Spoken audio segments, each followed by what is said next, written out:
There's a very specific kind of Sunday evening that I think a lot of people in their 40s know well. The groceries are finally put away. The dishwasher is making that low mechanical swishing sound in the background. The house is mostly quiet, except for the occasional footstep upstairs or the hum of the refrigerator that somehow always feels louder when everything else settles down. There's a mug of coffee or maybe reheated tea sitting next to your laptop, and it's gone from comforting to lukewarm without you noticing. You open a spreadsheet you've opened 100 times before.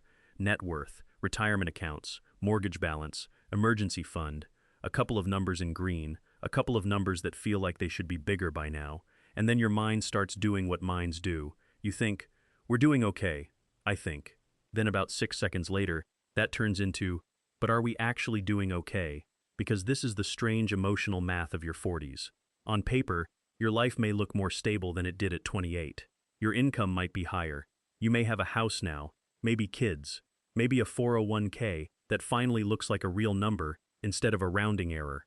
Maybe you've paid off the car, or almost paid off the student loans, or you've gotten to that point where the financial chaos of your younger years has at least become more organized chaos. But emotionally, the stakes feel different. In your 20s, you could tell yourself you had time.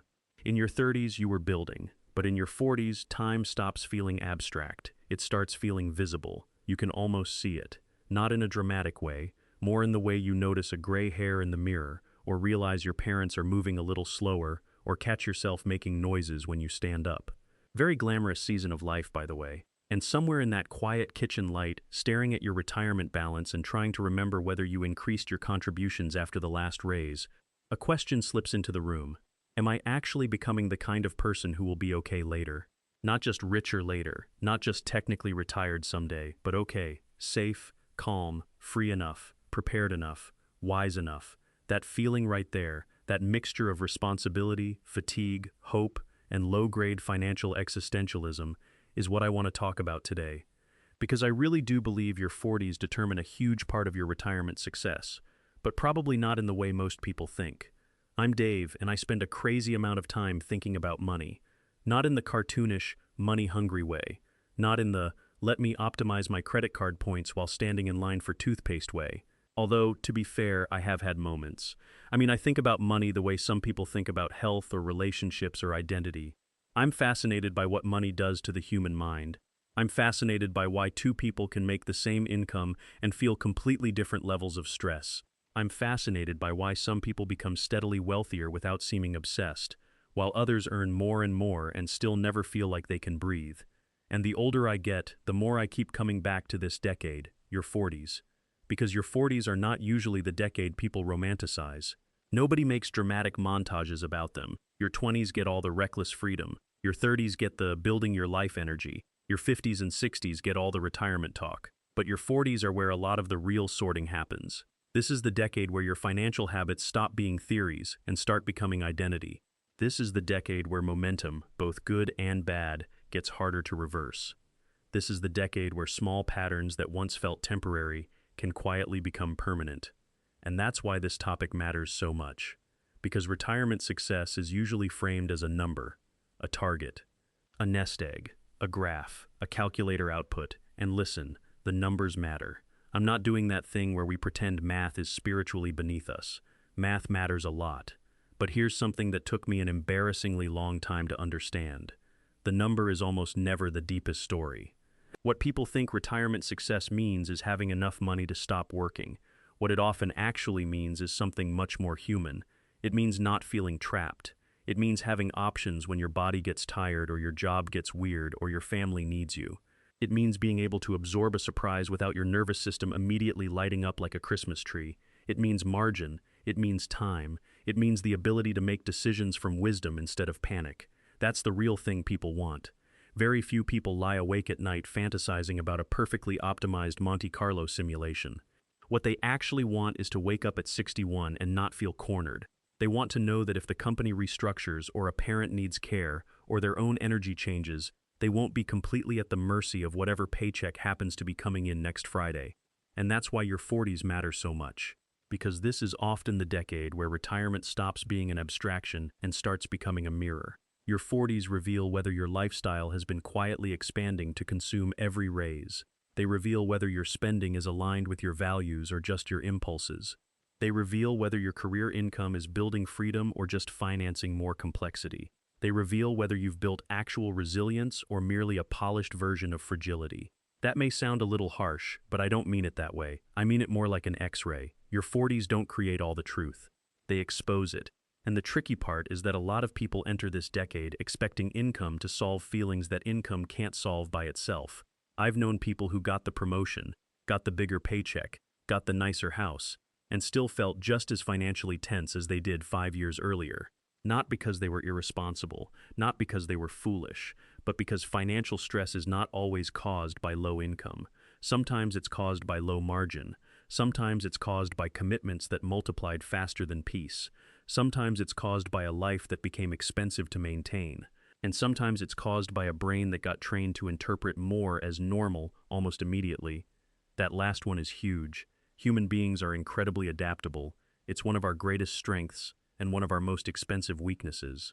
We adapt to better salaries, nicer neighborhoods, more subscriptions, upgraded vacations, more activities for the kids, newer cars, food delivery 3 nights a week because everyone is tired, and honestly nobody has the emotional bandwidth to make chicken again. And before long, the raise that was supposed to create breathing room becomes invisible. It disappears into the new baseline. This is one of the most important psychological realities in personal finance. We don't experience money in absolute terms nearly as much as we experience it in relative terms. Not, how much do I have, but how much room do I feel? Not, what do I earn, but what does my life now require? That's why someone earning a very healthy income can still feel one unexpected expense away from dread. Their life has become finely tuned to consume what comes in, and your 40s are often when that becomes impossible to ignore, because the costs pile up in very adult ways. Childcare may shift into activities, sports, braces, camps, and eventually college savings. Home ownership reveals itself to be less of a purchase and more of an ongoing relationship with pipes, roofs, insurance premiums, and appliances that wait until the least emotionally convenient moment to die.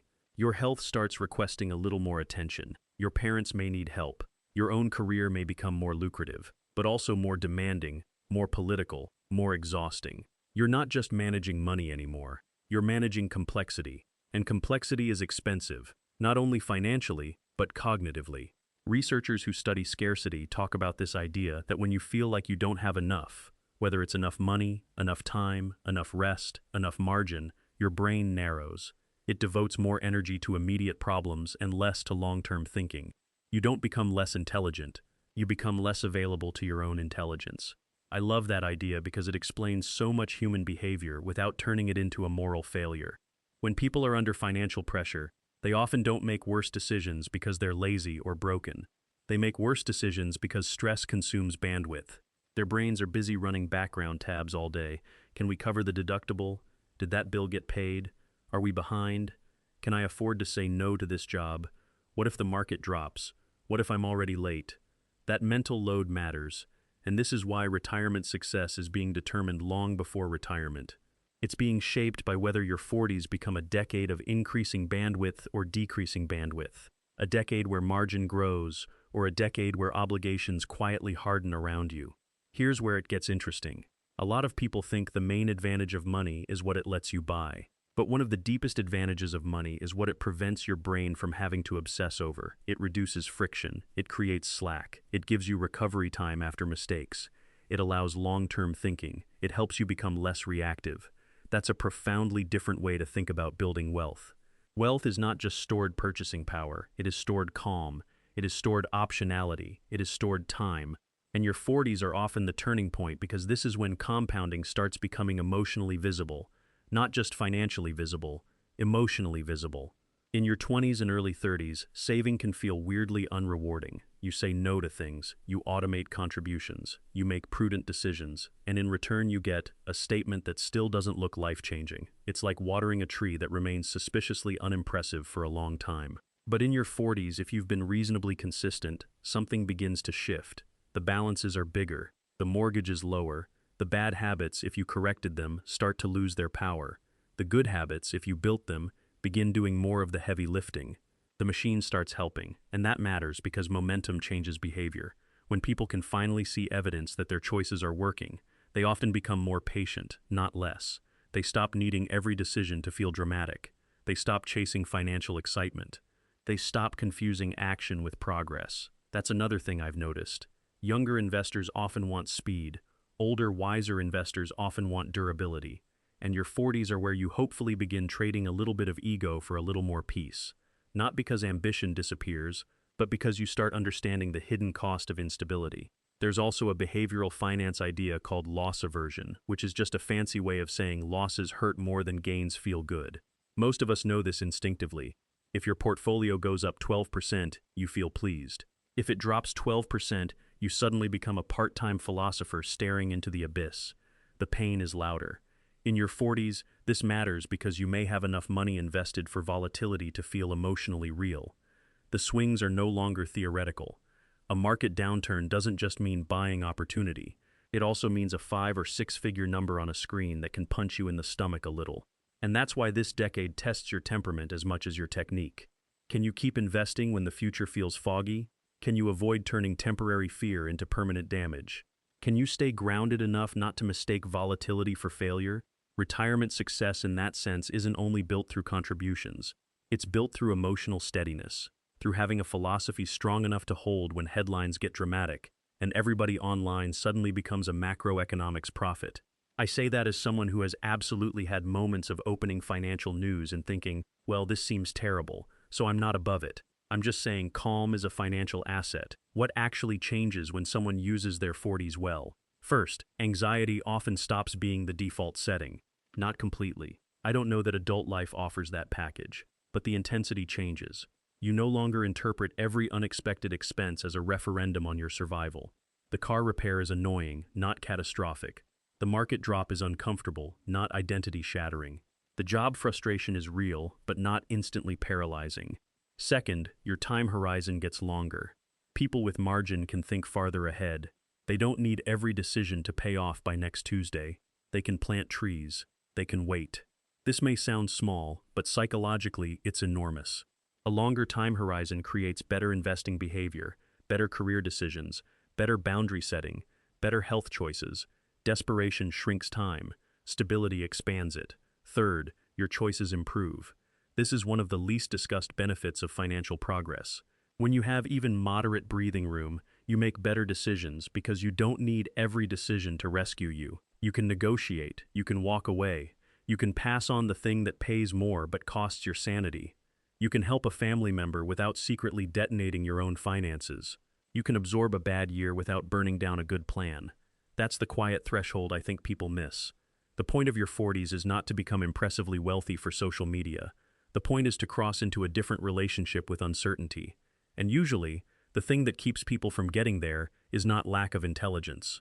It's not even necessarily lack of discipline in the harsh boot camp sense. More often, it's lifestyle inflation wrapped in perfectly reasonable stories.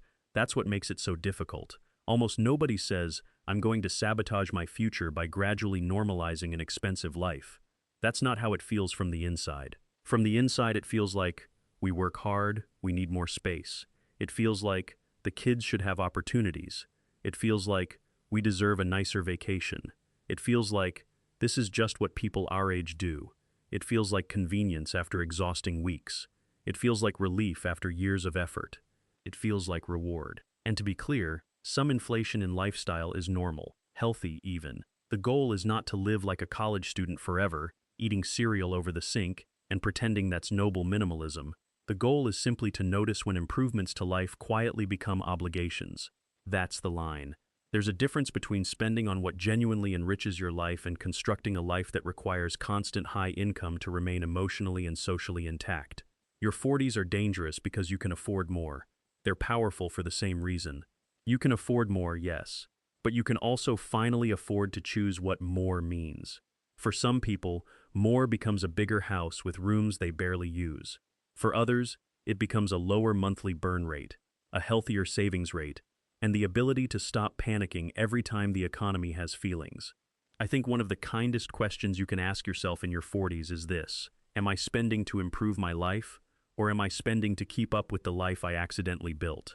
That's a brutal question, but a freeing one, because once you see it, you can start making changes without shame. You can downshift. You can cap lifestyle creep. You can automate investing before money has the chance to become 12 tiny leaks. You can stop trying to win a game you never consciously agreed to play. And the beautiful thing is, the transformation people experience is usually much quieter than they expected. It's not yachts. It's not dramatic retirement countdown clocks. It's not strutting through a dealership because your brokerage account had a good quarter. It's ordinary peace. It's sitting at the kitchen table and not feeling dread when you open the banking app. It's taking a walk after dinner and realizing you're not mentally rehearsing worst-case scenarios. It's knowing the emergency fund is there. It's knowing the mortgage balance is falling. It's watching your investments fluctuate without interpreting every move as a threat to your identity. It's being able to imagine a future where work becomes more optional before it becomes unbearable. That, to me, is one of the most underrated forms of wealth in the world. The ability to experience ordinary life without constant financial static.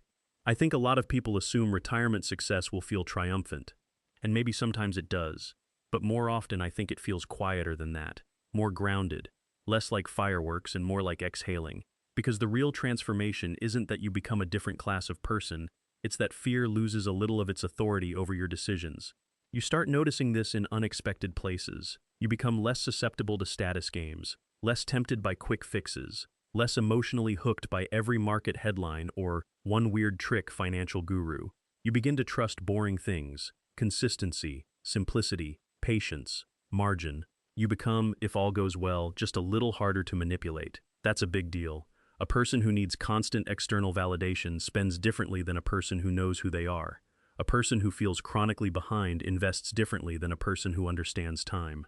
A person who believes money is mainly about appearance will build a very different life than a person who understands money is mainly about options. And that, I think, is the deeper lesson here. Your 40s determine your retirement success not just because of compounding, though that matters. Not just because your peak earning years may be arriving, though that matters too. They determine it because this decade forces an identity decision. Who are you becoming around money? Are you becoming someone who uses increased income to purchase more freedom, or someone who uses increased income to purchase a more fragile version of success?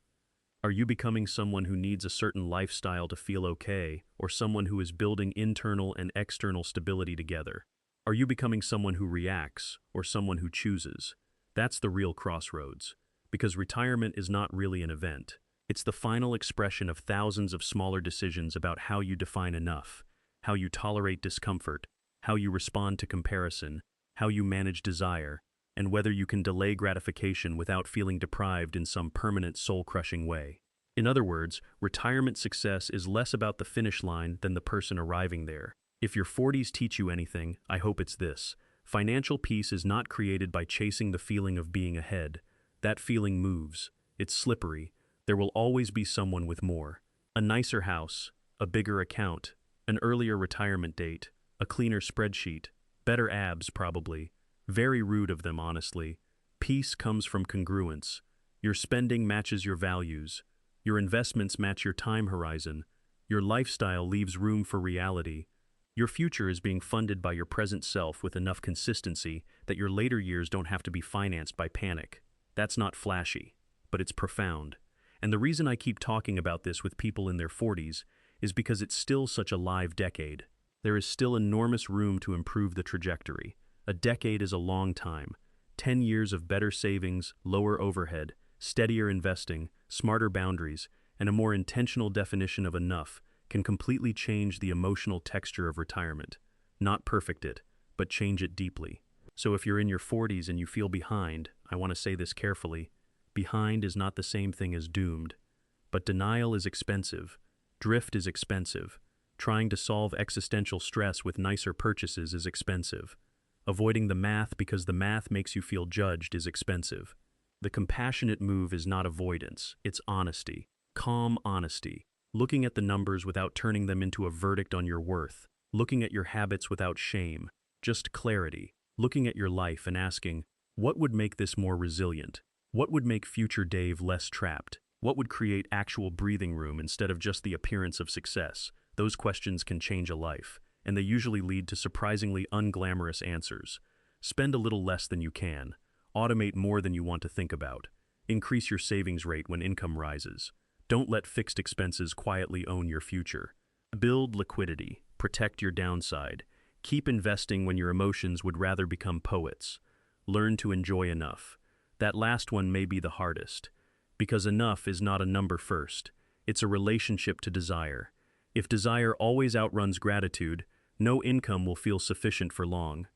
But if desire is shaped by intention, if you can actually enjoy what you have while still building wisely for what's next, then money becomes less of a source of internal chaos and more of a tool for designing a decent life. And that brings me back to that Sunday evening scene. Same kitchen, same low hum from the fridge, same mug on the table, same laptop glow in a dim room, same person, maybe 10 years older, opening the same spreadsheet. But now the feeling is different, not because every number is perfect, not because life stopped being uncertain, not because work became magically easy and markets became stable and roofs stopped leaking, but because the person looking at the screen has changed. They've spent a decade choosing margin over image a little more often. They've let raises strengthen the foundation instead of just decorating the surface. They've trained themselves to think longer term. They've made peace with boring. They've accepted that wealth, for most sane adults, is less about spectacle and more about stability. So when they open the spreadsheet now, they don't feel euphoric. They feel steady. They see progress. They see options. They see a future that may not be luxurious in the fantasy sense, but feels inhabitable, humane, flexible, safe enough, free enough. And honestly, that may be the best version of success there is. Not the kind that makes strangers impressed. The kind that lets you sleep. The kind that lets you be generous. The kind that lets you make decisions from conviction instead of fear. The kind that turns retirement from a desperate escape plan into a natural continuation of a life you built intentionally. That's what your 40s can do, if you let them. They can become the decade where money stops being mostly about proving something and starts being about protecting something. Your time, your health, your relationships, your future self, your ability to stay human in a world that is constantly trying to make you reactive and restless. And maybe that's the real point. Retirement success is not really about reaching some mythical place where uncertainty disappears. It's about building enough wisdom, margin, and self-trust that uncertainty no longer controls the room. If this resonated with you, I'd love for you to stick around. Subscribe, leave a comment, and tell me what part of this decade feels most real to you right now. And if someone in your life is in that Sunday night spreadsheet season, send this to them. Sometimes the most helpful financial advice isn't a trick or a tactic. Sometimes it's just the reminder that peace is buildable, freedom is gradual, and it's not too late to become the kind of person who arrives at the future with a little more calm.